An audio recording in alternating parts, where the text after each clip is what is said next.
Good day! I am Carlos B. Cabrera. I will be discussing about entitled Pohon. My mother will always say the word Pohon, which roughly means God willing, we can wish, let's pray. She will tell me when I'm stressed out because I have exams coming up or when I'm doing some wishful thinking. I hope we can have a bigger house or more food in our table. My mother would say, kung makatapos ka ng pag-aaral at makanap ng magandang trabaho, which means when you finish your studies and find a good job, it will happen. Adding pohon to a statement almost converts it to a form of prayer. Hopeful encouragement. It gives me a hope that someday I'll be able to buy that house. Someday we'll be achieve our dreams. Pohon-pohon relates to the religiosity of the Filipino people. It correlates to the studies that relates a sense of spirituality.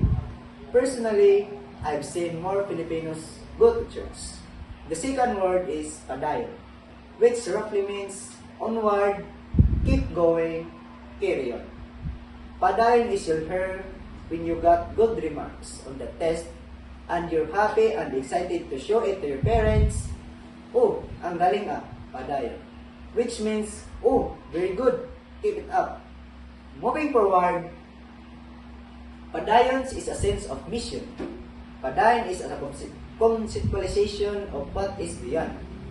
The last word is magtinabangan, which roughly translates to help others. It could be related to the concept or idea of bayanihan. Magtinabangan, which relates to the sense of community.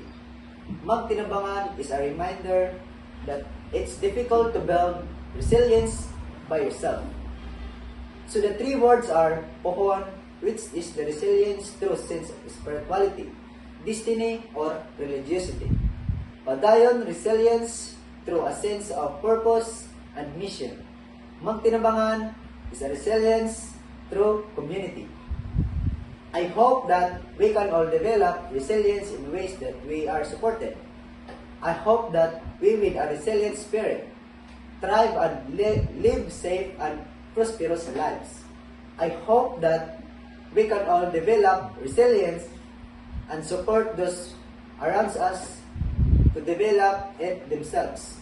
Keep going with our mission and faith that we will get there, pohon. Thank you. Once again, I'm Carlos B. Cabrera. Thank you.